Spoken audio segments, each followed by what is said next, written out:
예수께서 서서 외쳐 이르시되 누구든지 목마르거든 내게로 와서 마시라. 나를 믿는 자는 성경에 이른 것 같이 그 배에서 생수의 강이 흘러나오리라 하시니 이는 그를 믿는 자들이 받을 성령을 가리켜 말씀하시는 것이라. 하나님은 영이시니 예배하는 자가 영과 진리로 예배할지니라. 아멘.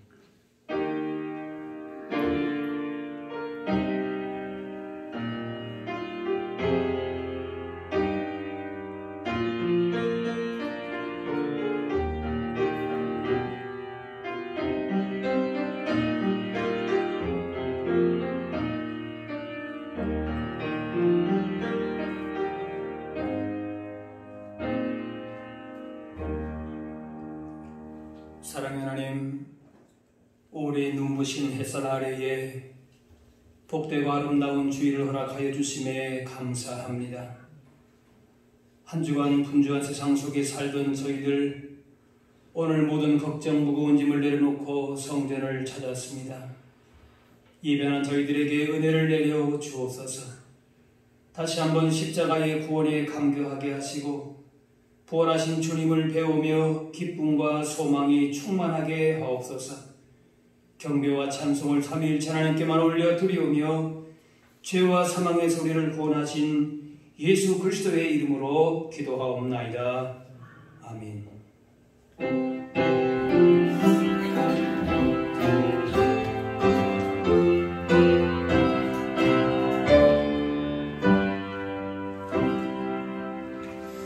목소리 높여서 주 찬양하여라.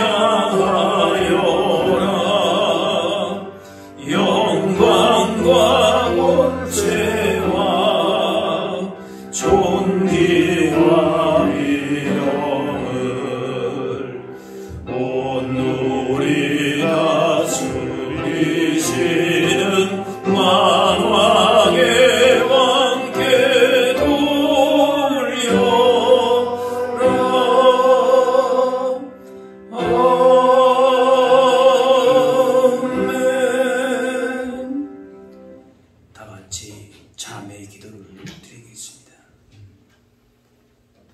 사랑의 하나님, 너희 몸을 죄에 드리지 말고 하나님께 의의 병기로 드리라 하신 말씀을 기억합니다. 저희들 지난 한 주간 그 명령과 반대의 삶을 살았음을 고백합니다. 입으로는 하나님을 원망하며 이웃을 비방했습니다. 귀는 듣지 말아야 할 사연들에 기울였고 하지 말아야 할 일에 집중되어 있었습니다. 주님의 말씀과는 반대로 우리의 몸을 가지고 죄와 더불어 먹고 마시는 일에 사용하였습니다. 힘들고 위급한 일을 만날 때는 하나님께 기도하기보다는 사람을 의지하며 우상을 찾아다니면서 우리의 믿음 없음을 드러냈습니다.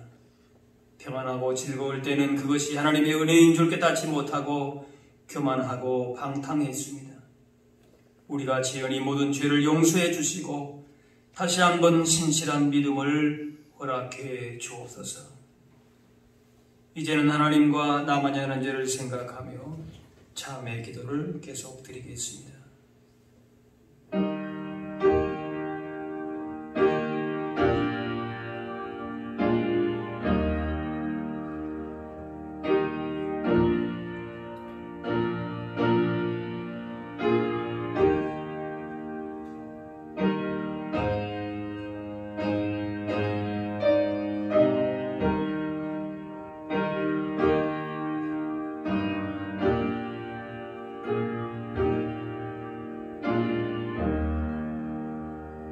하나님께서는 자신의 부끄러운 죄를 솔직하게 고백하는 자들에게 이렇게 말씀하십니다.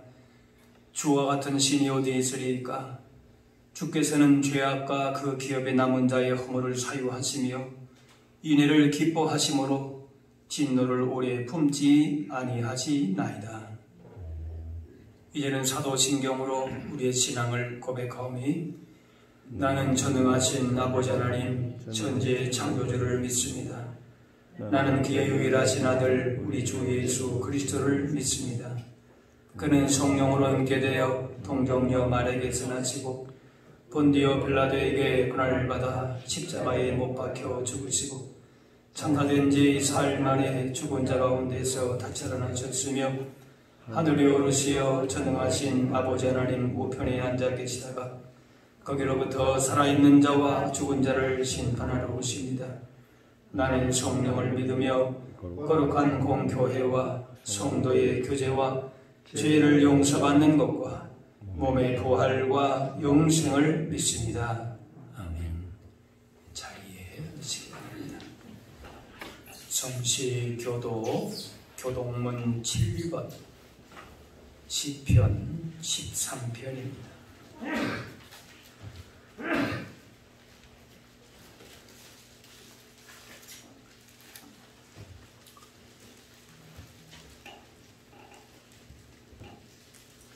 여호와여 어느 때까지니까 나를 영원히 잊으시나이까?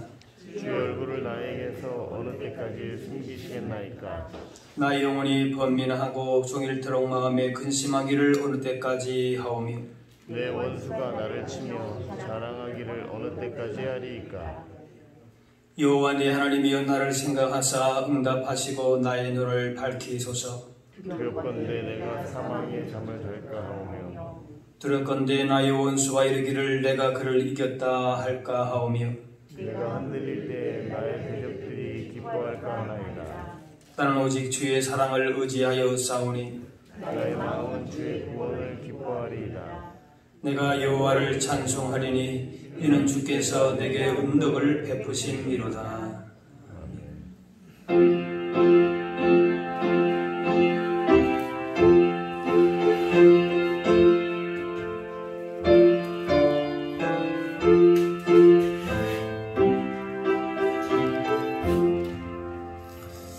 나 이제 주님의 새 생명 얻은 몸 옛 것은 지나고 새 사람이로다.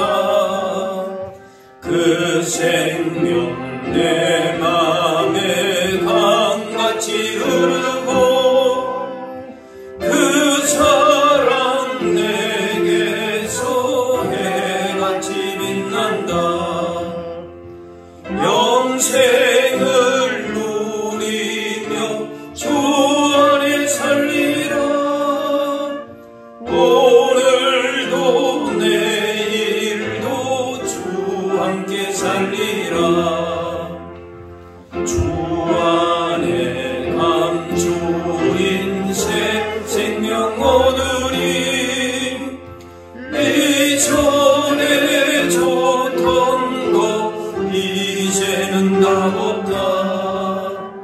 하늘의 은혜와 평화를 맛보니 찬송과 기도로 주 함께 살리라. 영생을 누리며 주 안에 살리라. 오늘도 내일도 주 함께 살리라. 산천도 조목도 새 것이 되었고 죄인도 원수도 진부로 변한다. 새 생명 얻은 자 영생 누리니 주님을 모심만 제하느리로다. 영생을 누리며 주 안에 살리라. 오늘도 내일도 주 함께 살리라. 따라가는 길 험하고 멀어도 찬송을 부르며 뒤따라가리라. 나 주를 모시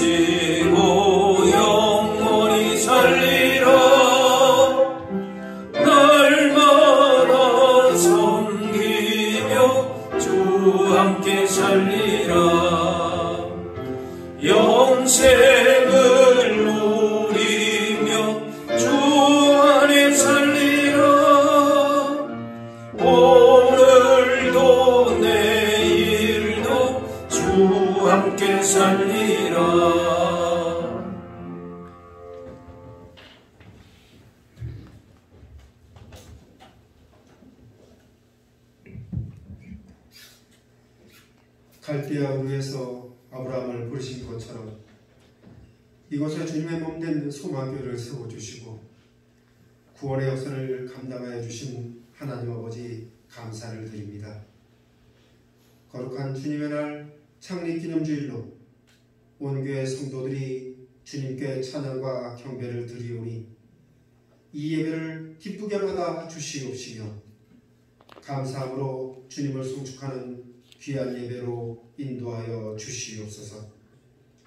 은혜의 주님, 이 시간도 주님의 긍휼과 자비가 이전에 넘치게 하여 주시사 성령님의 크신 은혜로 우리의 영혼이 오직 주님을 찬양하며 주님의 공의가 우리 가운데 넘치게 하여 주시고 기도를 통하여 주님을 만나는 축복이 이곳에 임하게 하여 주시옵소서. 주님 안에서 서로 사랑하게 하시고 주님의 몸된 교회의 지체로서 합력하여 선을 이루는 데 쓰임받게 하여 주시옵시며 소망교회가 세워진 이곳에서 사랑의 말씀을 선포하며 예수 그리스도의 은총을 널리 외쳐서 영원 구원의 열매를 맺는 은혜가 우리 모두에게 넘치게 하여 주시옵소서.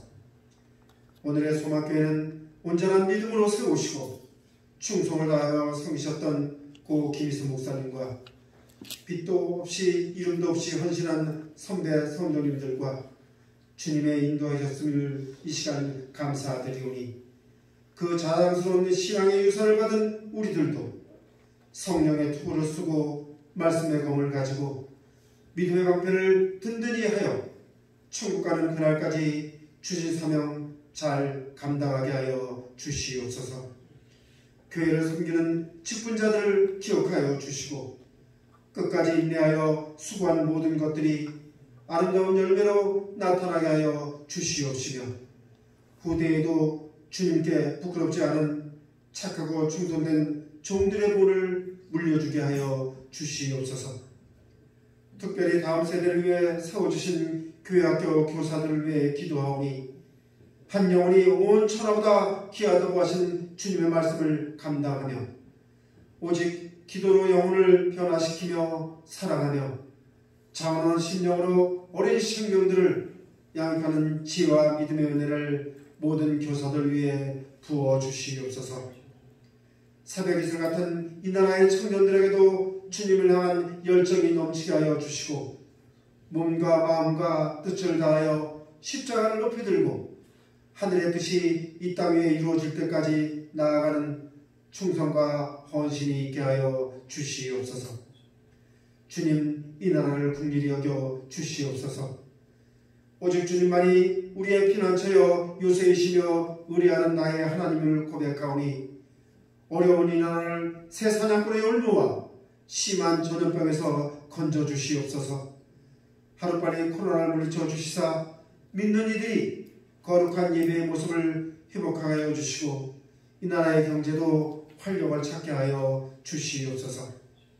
오늘도 생명의 말씀을 증거하시기 위해 단위에 세우신 귀한 목사님을 주님의 권능의 두루마기를 입혀주시옵시며 사역하시기 어려운 이 시기에 더욱 능력과 지혜와 세임을 더하여 주시고 이 시간 전하신 말씀이 우리의 마음과 생각을 열어 주님의 음성에 귀 기울이게 하여 주시고 아멘으로 화답할 때 하늘의 평강과 기쁨이 우리의 심령에 넘치게 하여 주시옵소서. 남은 예배 순서도 주님으로 주관하시고 영광받아 주시옵시며 영원히 구름기둥 불기둥으로 이 교회를 지켜주실 예수 그리스도의 이름으로 기도드립니다. 아멘.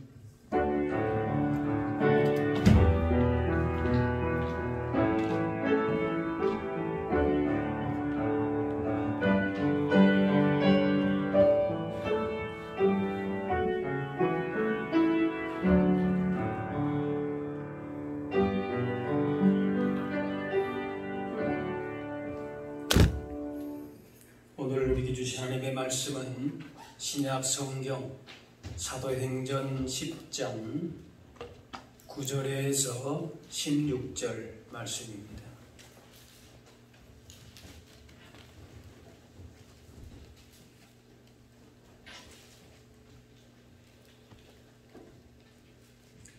이튿날 그들이 길을 가다가 그 성에 가까이 갔을 그때에 베드로가 기도하려고 지붕에 올라가니 그 시각은 제6시더라.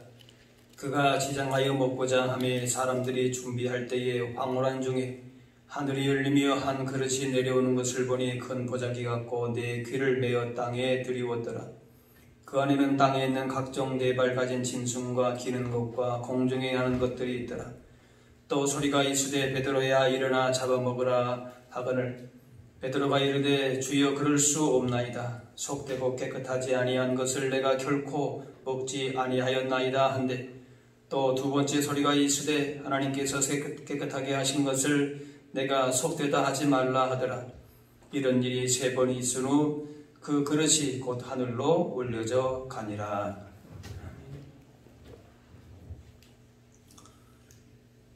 하루는 베드로가 기도하러 옥상에 올라갔는데 그때가 제6시라.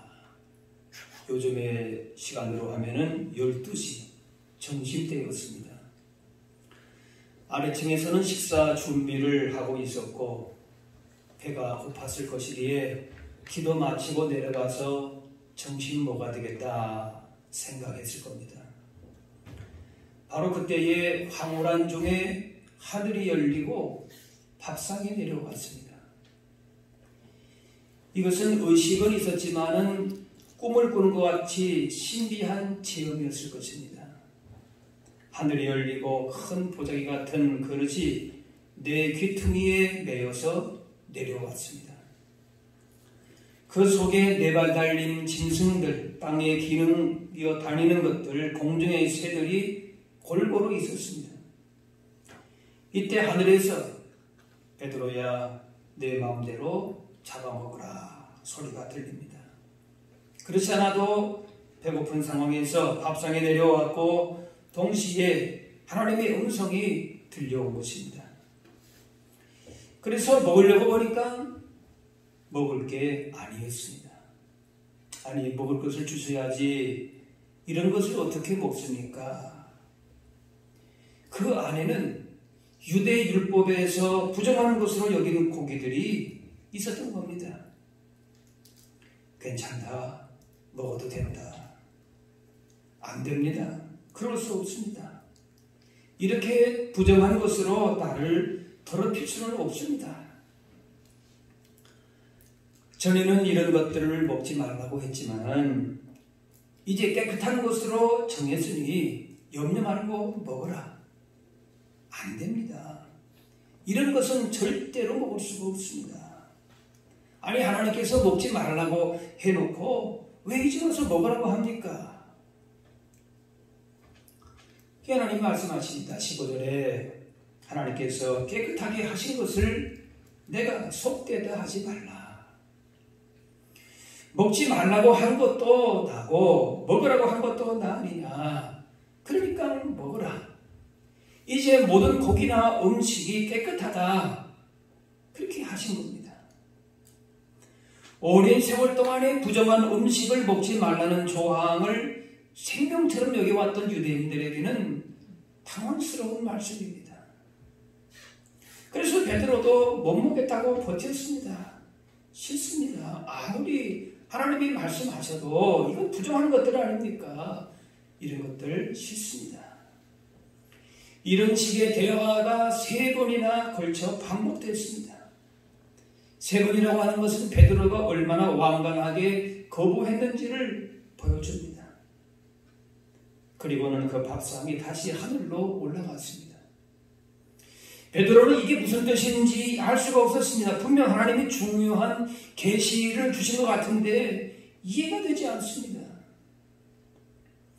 이스라엘 사람으로 각종 부정한 음식이 들어있는 음식을 먹는다는 것은 생각할 수가 없는 일입니다.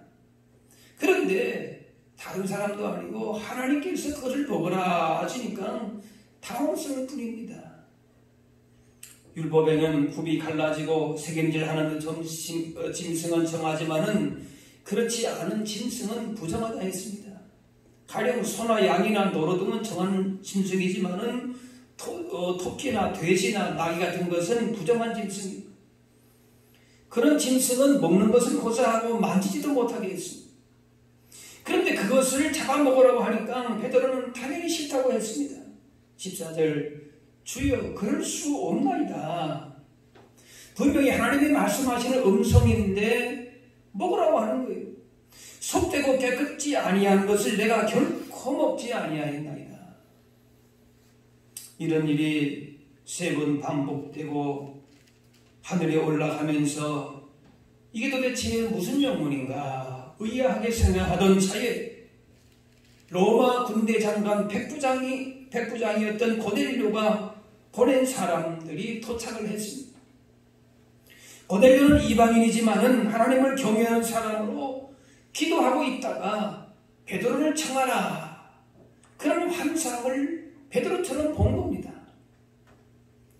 그 베드로가 환상을 본 즈음에 고넬료가 보낸 하인들도 마침 그때에 도착을 한 겁니다. 로마 군대 장교가 베드로를 모셔서 하나님 말씀을 듣고 예수님을 믿겠다고 사람을 보낸 겁니다. 베드로는 그 사람들 이야기를 듣고 그때서야 아까 보았던 그 환상의 의미를 조금씩 깨닫게 됩니다. 고넬료로부터 자초지종을 들은 베드로가 자기의 본 환상과 고넬료가 본 환상을 종합해 보고서는 하나님께서 이방인도 하나님의 백성으로 부르신 것을 깨닫고 그 자리에 모인 사람들에게 말씀을 증거하면서 성령이 임한 사건이 오늘 본문과 또 이어져 있는 뒤의 내용입니다. 이때만 해도 이스라엘 사람이 아닌 이방인은 하나님을 믿으면 안 되는 줄 알았습니다. 복음 듣고 구원 얻는 것은 선택된 이스라엘 사람들에게만 주어진 특권인 줄 알았습니다. 그래서 이방인들에게는 복음을 전할 필요가 없었습니다. 예수님께서 승천하시기 전에 제자들에게 예루살렘과 온 유대 사마리아 땅까지 이르는데 증인되라 그렇게 하셨지만은 당시 유대인 그리스도인 베드로 생각에는 이 말씀은 예루살렘 유대 사마리아 땅끝에 사는 이스라엘 사람들에게만 복음을 전하라는 명령이다. 이렇게만 생각한 겁니다. 철저하게 선민의식이 사로잡혀 있었죠. 그런데 베드로의 환상으로서 복음 전파, 기독교 선교의 큰 전환점이 됩니다. 환상을 보고 난 후에 그리고 고넬료가 보낸 사람들을 만나면서 베드로의 잘못된 편견과 이해가 깨트려지는 계기가 됩니다. 복음은 이스라엘 사람들만의 전유물이 아니라 모든 민족, 모든 사람을 위한 것이라는 사실을 알게 됩니다. 예수님께서 마태복음 28장에 가서 모든 민족을 제자로 삼아 아버지와 아들과 성령의 이름으로 세를 베풀고 그 주님의 말씀은 어떤 한 지역을 말씀하는 것이 아니라 복음 전도 대상을 말하는 것임을 제대로 이해하고 받아들이게 되는 것입니다. 그렇게 받아들이기 전까지는 베드로도 주여 그럴 수 없습니다. 이방인들하고 그 부정하는 사람들하고 접촉할 수가 없습니다. 저항했습니다. 물론 충성심에서 우러난 것이지만 그것은 결국 하나님의 뜻을 거스리는 저항이었습니다. 자기도 모르게 하나님께 대항하고 말았던 겁니다. 예수님이 십자가 고난을 말씀하셨을 때 베드로가 나서서 뭐라 했습니까? 주님 절대로 그래서는 안 됩니다. 말렸습니다. 예수님을 사랑한 충성의 표시라고 할 수 있지만은 예수님은 사탄아 내대로 물러가라 꾸짖었습니다. 모든 변화에는 저항이 따라옵니다. 특별히 기득권의 저항이 있습니다. 하지만 어떤 변화와 도전 앞에서 결단을 내려야 할 때에 제대로 대처하지 못하고 과거의 기득권이나 습성에 안주하게 되면은 그 조직이나 개인은 도태되기가 쉽고 주님의 책망을 받게 되는 것입니다. 당시 교회는 예수님의 모든 민족을 향한 복음 명령을 받았지만은 아직도 유대기적인 세계관에 매여서 이방인에게 복음 전하고 그들을 수용한다고 하는 것이 마치 자신들의 기반을 흔드는 것으로 그렇게 받아들인 겁니다. 지금 우리에게는 별 이상한 일이 아니지만은 당시 베드로가 부정한 음식을 먹어야 되는 것은 힘들고 이해하기 어려운 일이었습니다. 그래서 갈라디아 교회에 가서 그들과 함께 이방인들하고 식사를 하다가 바울 일행이 오니까 그냥 슬그머니 도망갔습니다. 그 정도로 이방인하고 같이 만나고 부정한 음식을 먹는다는 것이 참 오랫동안에 걸쳐온 전통이었기 때문에 고치기가 어려웠던 문제인 것은 사실입니다. 물론 그렇게 거부한 이유는 자기의 이익을 위한 것이 아니라 율법을 지킴으로써 하나님의 백성된 도리를 지키기 위해서입니다. 유대인에게 율법은 생명과 같은 것이기 때문에 부정한 것을 잡아먹으라, 이방인하고 식사하라, 이 말씀은 베드로 생각에 옳지 않은 것이었습니다. 그래서 하나님의 계명을 지키기 위해서 하나님 말씀을 거역하시는 것이 되는 뭔가 좀 이상한 상황이 되고 말았습니다. 특히 이때 베드로는 기도 중이었습니다. 그러니까 기도하면서까지 하나님의 말씀을 세 차례에 걸쳐서 거역했습니다. 기도하고 말씀을 지킨다고 하고 열심히 있었습니다. 그런데 하나님의 뜻과 대치점에 있는 겁니다. 옳고 그런 것은 자기가 정하는 것이 아니라 하나님이 정하신 겁니다. 자기가 기준이 아니라 하나님의 기준입니다. 하나님께서 베드로에게 그 사실을 알게 하셨습니다. 당시 유대인들과 베드로마저도 모든 면에서 거룩하라는 신앙의 본질을 잃어버리고 부정한 음식과 관련된 교리만 붙들었습니다. 율법을 만드신 분이 율법을 스스로 폐하셨는데 그 하나님의 뜻을 잃어버리고 편협한 고리만을 붙잡고 있었던 것입니다. 하지만 주님은 우리의 낡은 인식을 깨고 도전하시는 분입니다. 만약 베드로를 비롯해서 교회 지도자들이 끝까지 고집을 부리면서 변화를 거부했더라면 교회 역시 인류 구원을 위한 하나님의 도구로 쓰임받지 못하고 또 하나의 유대교로 전락을 했을 것입니다. 그래서 음식 문제와 할례받는 이 문제는 초기의 기독교 안에서도 굉장히 많은 논란거리가 되었던 문제인 것입니다. 유대인들은 이방인도 하나님의 백성이 될 수 있다는 이 경계를 넘기가 힘들었습니다. 베드로마저도 유대 전통에서 벗어나기가 쉽지 않았습니다. 그러므로 이방인 선교는 하나님이 끌고 가신 하나님의 역사입니다. 이방인이었던 우리가 구원받은 것은 전적인 하나님의 역사요 은혜라고 하는 것입니다. 하나님이 그렇게 하지 않았으면 우리가 복음을 듣기가 너무나도 어려웠다는 것이죠. 사도행전 2장에 예수 믿는 사람들이 모인 아름다운 공동체가 형성이 되어 있습니다. 유무상통하고 서로 나누고 얼마나 사랑의 공동체입니까? 자, 그런데 그 모습이 교회의 본분이었다면, 아름다운 모습이긴 하지만은 그것이 교회의 전부였다면, 본분이었다면 하나님께서 교회를 아마 그렇게 계속 유지했을 겁니다. 하지만 교회의 본분은 예수 믿는 사람들이 모인 공동체의 교회를 그저 그 사람들만 모여서 잘 운영하는 것만이 아니었다는 것입니다. 그래서 하나님께서는 그들끼리 잘 지내고 있던 교회를 핍박을 통해서 사방으로 흩어지게 하셨습니다. 사도행전 8장에 그날의 예루살렘에 있는 교회에 큰 박해가 있어 사도 외에는 다 유대와 사마리아와 모든 땅으로 흩어지니라. 땅끝까지 나가서 전하라, 이방인에게 전하라 했는데 나가지는 않는 겁니다. 자기들끼리만 좋은 거예요. 하나님께서 핍박을 통해서라도 복음을 이방인에게 어쩔 수 없이라도 나가도록 그렇게 하신 겁니다. 그렇게 스데반의 순교 이후로 핍박으로 흩어진 교회는 오히려 복음의 확산을, 교회의 본분을 감당할 수 있는 계기가 되었습니다. 그래서 사도행전 8장 4절에 그 흩어진 사람들이 두루 다니며 복음의 말씀을 전했다 나옵니다. 교회는 모인 사람들끼리만 잘 살아보자, 그런 단체가 운동이 아닙니다. 남들이 어떻게 되든지 우리는 우리의 길을 간다 하면서 자신들만의 모임과 교제에만 관심을 둔다면 더는 교회라고 불릴 수가 없습니다.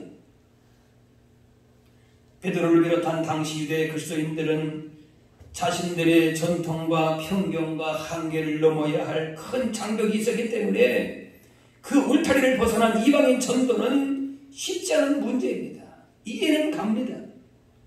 그래서 하나님께서 말씀하셨음에도 불구하고 3번씩이나 거부한 겁니다. 그만큼 자신이 가지고 있는 편견과 고정관념을 깨는 것이 어렵다는 거지. 결국 베드로는 하나님 보여주시는 환상을 통해서 유대교회의 틀 안에 있었던 당시 교회의 편견과 고정관념을 깨고 뛰어넘으면서 이제 자기 민족에서 이방인에까지 신앙의 폭이 더 넓어지게 됩니다. 우물한 개구리가 아닌 더 넓고 풍성한 하나님의 세계를 바라보게 된 것입니다. 이런 세계관은 이미 구약에서 나옵니다. 요나서에서 이미 말씀하고 있습니다. 요나서는 하나님이 유대인만 사랑하시고 이방인은 미워하신다는 유대의 그런 국수주의에 대해서 분명하게 대항을 합니다.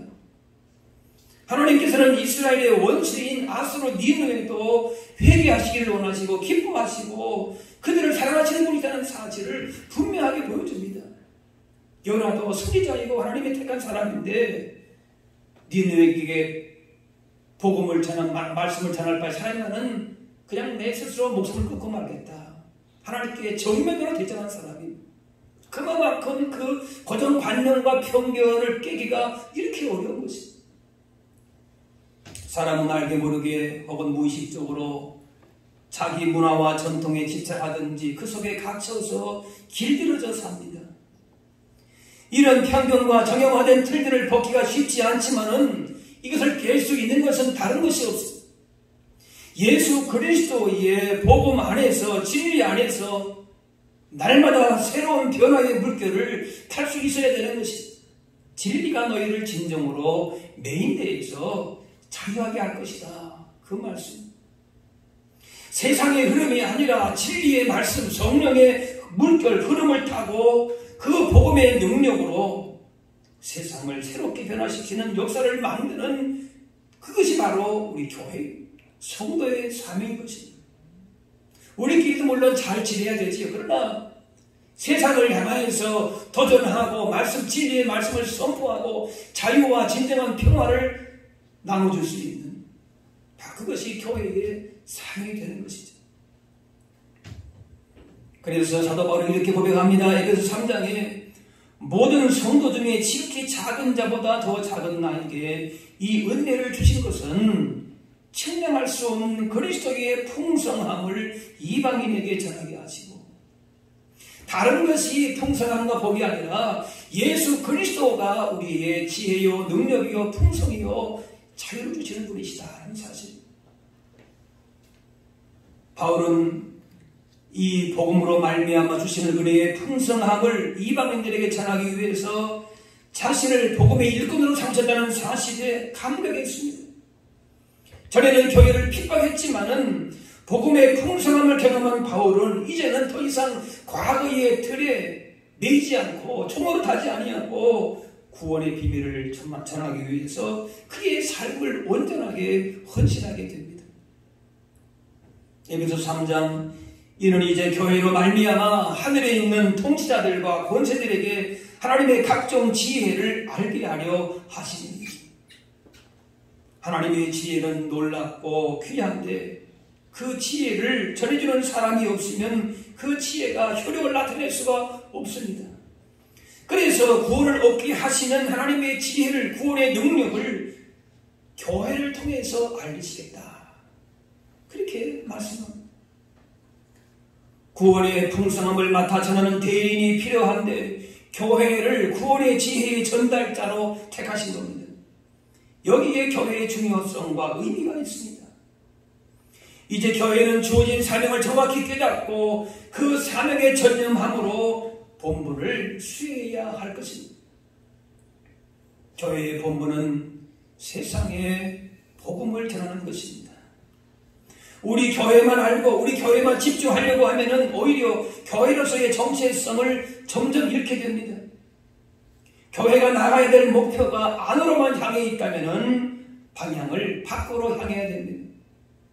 교회가 세상을 향해서 주어진 본분을 성실히 수행함으로 세상의 빛을 발하는 일을 주력하게 될 때에 예수님의 교회로 존재하게 되고 교회의 본분을 수행한다라고 말할 수 있습니다.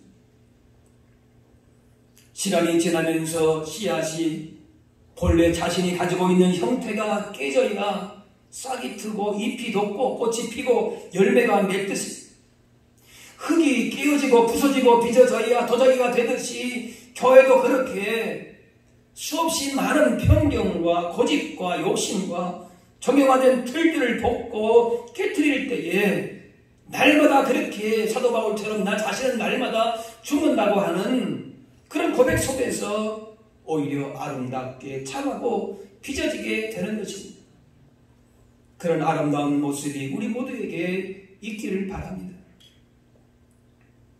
대부분 교회가 주신 사명을 잘 감당하지만은 요즘 교회들이 세상으로부터 긍정적인 평가를 받지 못하는 것이 사실입니다. 그래서 교회에 대한 부정적인 인식이 내 교회만의 위기가 아니라 전 교회의 어려움이 위기가 되고 있는 것입니다. 본래 세상은 교회에 대해서 그리 우호적이지는 못합니다. 하지만 세상이 어떻게 나오든지 세상에 나아가서 빛을 발하라고 하시는 주님의 명령을 따라서 생명의 빛, 구원의 빛을 비추어서 죄와 무지와 어두움과 멸망 가운데 있는 자들에게 주님의 은혜와 복을 증거해야 할 것입니다. 하나님께서는 하늘의 천사와 권세자들에게 복음을 맡기셔서 구원하실 수도 있지만은 이 땅에 교회를 세우셔서 그 교회가 하나님의 놀라운 구원을 선포하게 하십니다. 따라서 우리가 교회를 섬기면서 어떠한 희생이 있어도 어떠한 고난이 따른다 할지라도 그것을 부끄럽거나 낙심할 일이 절대 아닙니다. 이것이 얼마나 귀하고도 영광스러운 일이 된다는 사실을 안다면 교회가 맡긴 이 본분의 사명, 세상을 향하여서 나가는 빛과 소금의 사명을 능히 감당할 수 있게 될 것입니다. 올해 우리 교회에 주신 말씀도 세상에 빛을 발하는 교회입니다. 주님의 빛을 온전히 발할 수 있는 일에 최선을 다해야 할 것입니다. 일어나라, 빛을 발하라. 이런 내 빛이 이르렀고 여호와의 영광이 내 위에 임하였습니다. 우리의 능력이나 우리의 빛이 아닌 하나님의 영광의 빛, 예수 그리스도의 진리의 빛이 교회를 통해서 비치게 될 때에 세상은 따뜻해지고 어둠은 물러가게 되고 미움과 갈등의 상처는 씻어지게 되고 하나님 나라의 복을 받아 누리게 될 것입니다. 교회는 세상에 근심을 주고 해를 끼치는 기관이 아니라 참된 소망과 생명과 평안함과 기쁨을 주어야 할 공동체이기 때문에 시간과 노력이 얼마만큼 소요가 된다 할지라도 세상 가운데 빛을 발하는 일에 최선을 다해야 할 것입니다. 그렇게 하는 것이 때로는 비경제적일 수가 있고 낭비처럼 생각될 수가 있습니다. 그럴지라도 그것이 교회가 교회되는 것이 길인 것입니다. 이제 우리는 하나님의 영광의 빛, 예수 그리스도의 구원의 능력을 우리 안에만 머물러 있게 하지 말아야 합니다. 그렇게 하게 되면 자꾸 우리가 이런 우리의 관습의 틀에 적용화된 우리의 종교적인 신앙생활, 율법적인 신앙생활이 되기가 쉽습니다. 물론 우리 안에서 기쁨과 사랑을 나누는 그런 아름다운 공동체를 이루는 것도 물론 중요합니다. 그런데 거기에만 머무르게 되면은 우리가 그만 율법주의, 이 베드로가 절대 그 음식을 먹을 수 없습니다라고 그렇게 완강하게 거부했던 그런 완강한 그런 모습이 우리 안에 나타날 수도 있다는 것이. 그렇게 위해서는 형식적인 우리 안에 이미 자리 잡고 있는 신앙의 그런 모습과 태만의 틀을 깨고 세상을 향하여서 열려있는 자세로 나아갈 수 있어야 하는 것입니다. 오랜 전통 가운데 다져진 우리의 의식이나 예배나 교리나 우리에게 매우 익숙하고 안전합니다. 그러나 그것만이 다가 아닙니다. 자신도 모르게 쌓여있는 편견과 자만의 틀을 깨뜨리면서 하나님을 바라보고 말씀 앞에 우리의 생각을 내려놓아야 됩니다. 하나님의 말씀이 우리에게 위로가 되고 힘이 되기도 합니다. 그런데 때로는 우리의 기존 생각을 흔들고 긴장하게 하고 순종하게 하는 말씀으로, 무거운 말씀으로 다가와야 하는 것입니다. 그저 나에게 말씀을 들을 때 위로가 된다, 힘이 된다, 그런 말씀도 있지요. 그러나 우리의 잘못된 틀과 잘못된 생각들을 깨트리고자 하는 아픔을 주기도 하고 부담이 되기도 하고 긴장하게 만드는 그런 말씀으로도 우리에게 다가와야 한다는 것입니다.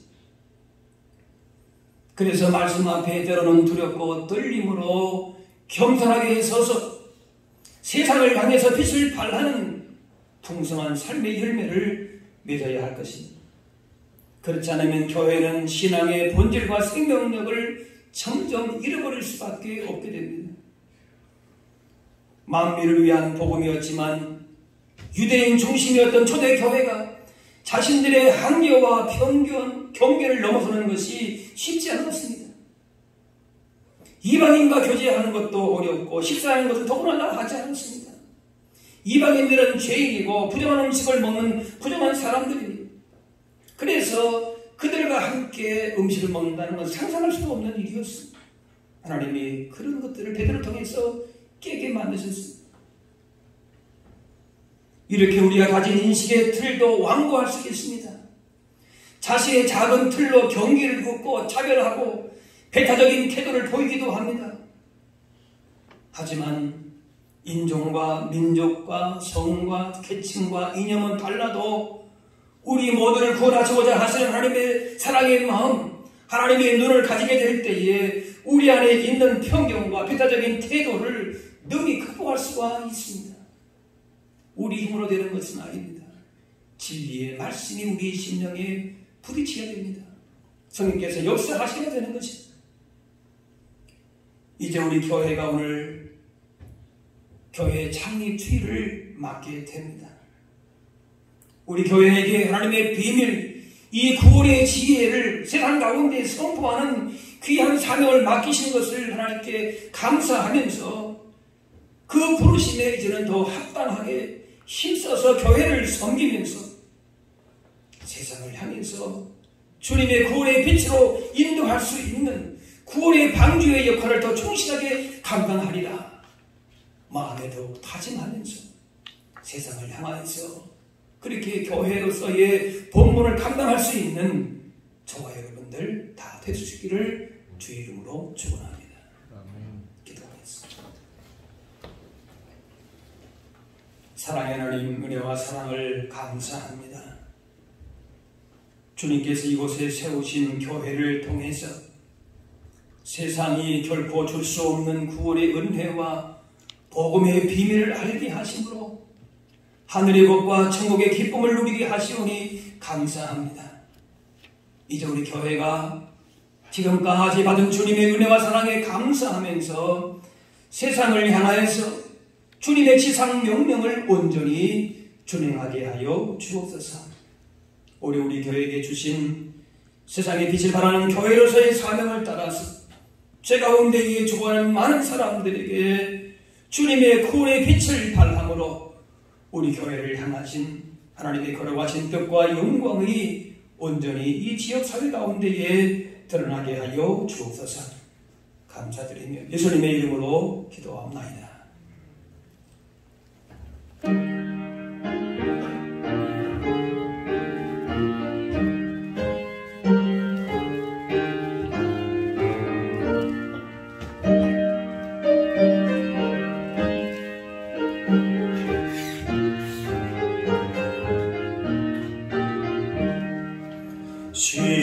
시온성과 같은 교회 그의 영광 한없다. 허락하신 말씀대로 조같이 세웠다. 안서 위에 세운 교회 은들자가 누구랴.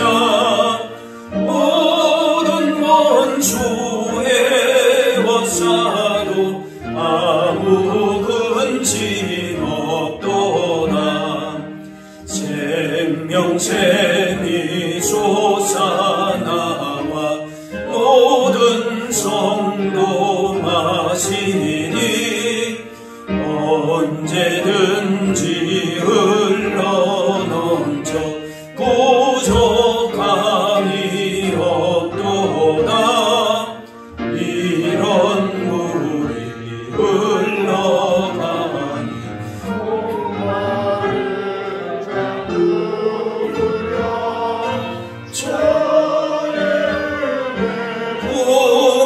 풍족하여 넘치고도 넘친다.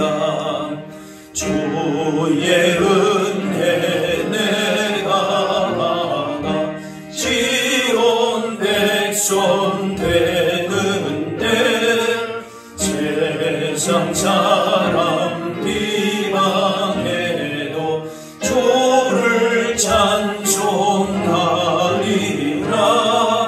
세상 것된 모든 영광 하지만 예가 드나 주의 자녀 하늘 복은 영원 무궁하도다. 아멘.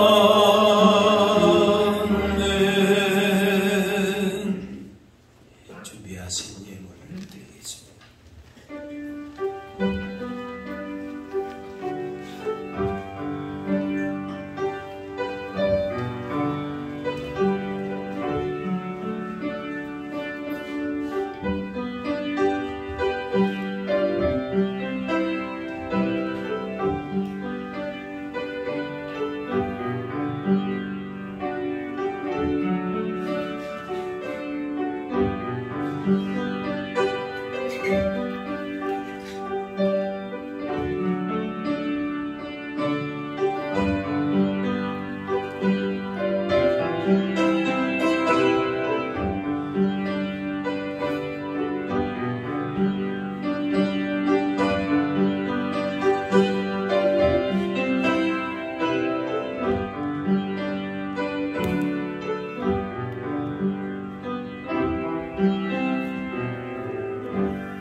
다 같이 일어나셔서 찬양하겠습니다.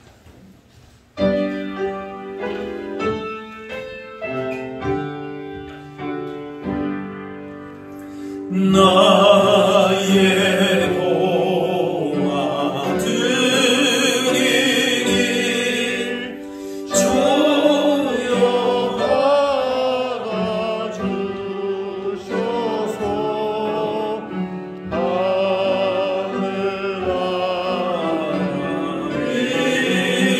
위하여 주 뜻대로 쓰소서.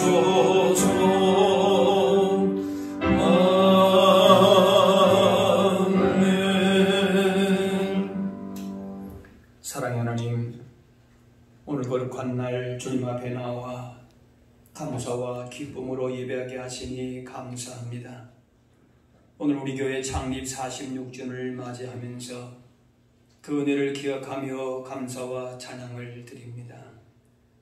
우리 교회가 앞으로 하나님 나라의 아름답고도 선한 열매를 더 풍성하게 맺어가게 하여 주옵소서. 사람의 주장과 뜻과 계획은 물리쳐 주시고 우리를 향하신 주님의 선하신 뜻만을 바라보게 하시며 주님의 사랑과 섬김의 마음을 본받아 세상과 이웃을 향해 그 주님의 마음과 십자가 사랑만 전하게 하여 주옵소서. 이 시간 우리를 은혜와 사랑 가운데 붙들어 주시고 우리 교회를 언제나 선한 길로 인도하심을 기억하며 감사함으로 예물 드립니다. 우리 인생의 걸음이 주님의 인도하심을 잊지 않게 하시고 날마다 주님과 동행할 수 있는 걸음들 되게 하여 주옵소서.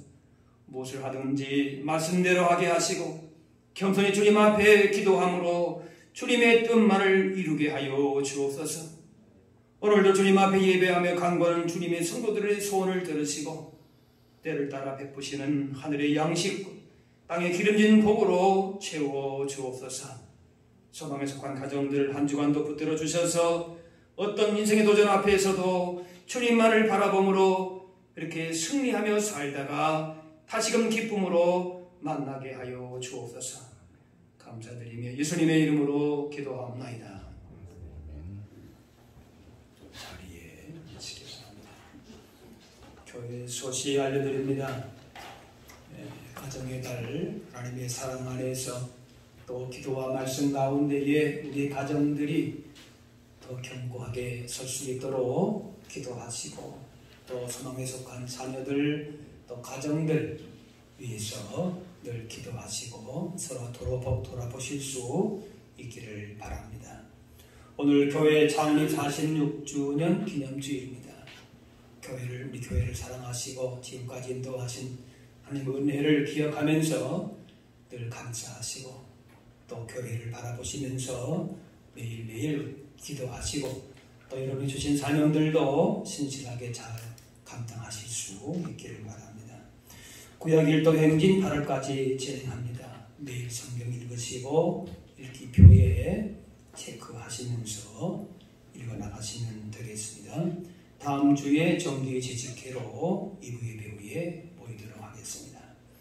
코로나19 확산 방지를 위해서 여러분 힘써주시고 또 기도하시면서 이제 앞으로의 백신 공급이라든지 또 그런 모든 문제도 차질이 없이 잘 진행될 수 있도록 그것만 잘 진행이 되면은 이제 어려움이 없겠다 이렇게 또 얘기를 합니다. 어쨌든 우리가 조심해야 되겠지만은 이제 그 모든 예방과 또 이런 일들이 잘 진행될 수 있도록 여러분 힘써 주시기를 바랍니다. 이제 다 같이 일어나셔서 서로 인사 나누겠습니다. 주의 사랑으로 사랑합니다. 축복합니다. 코로나 때에 우리가 장례주일을 맞이해서 원래 이 장례주일 때에는 또 이웃 분들도 초청을 하고 함께 또 이렇게 교제도 하고 하는데 우리 그렇게 하지를 못하게 됩니다. 그러나 이제 오늘 하루 주신 우리 교회 주신 은혜를 기억하면서 또 교회가 감당해야 될 사명이 무엇인지를 다시 한번 마음에 새기면서 이렇게 또 지내실 수 있게 되기를 바랍니다. 나가시면서 교회가 준비한 선물을 받아가시면 되겠습니다. 우리 마지막 찬양 같이 하겠습니다.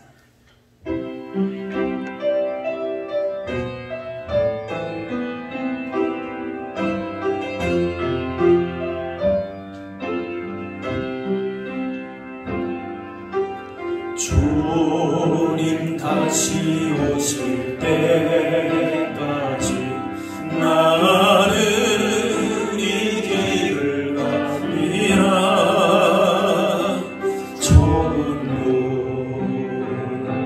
좁은 길 나의 십자가 지고 나의 가는 이 길 끝에서 나는 주님을 보리라.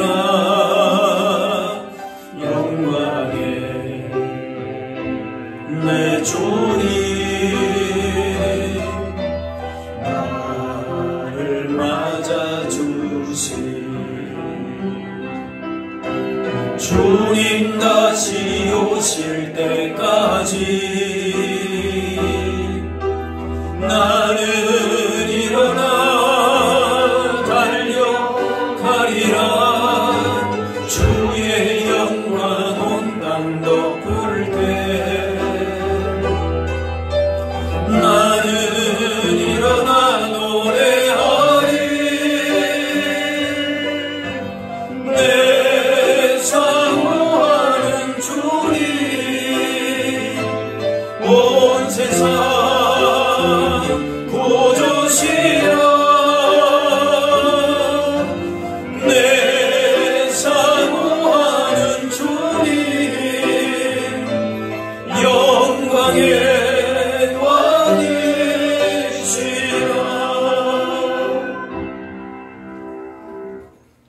이제는 우리 주 예수 그리스도의 은혜와 하나님 아버지의 그 크신 사랑하심과 성령님의 인도 교통하심이 교회를 사랑하시고 교회 가운데 주신 사명을 우리로 하여금 감당케 하시는 그 사명을 다시 한번 붙들고 주신 일에 더 힘써 충성하기를 원하는 여기 모인 주의 백성들 머리머리 위에 이분들의 가정과 삶의 현장 가운데 이제로부터 영원까지 함께 하옵시기를 간절히 축원하옵나이다. 아멘.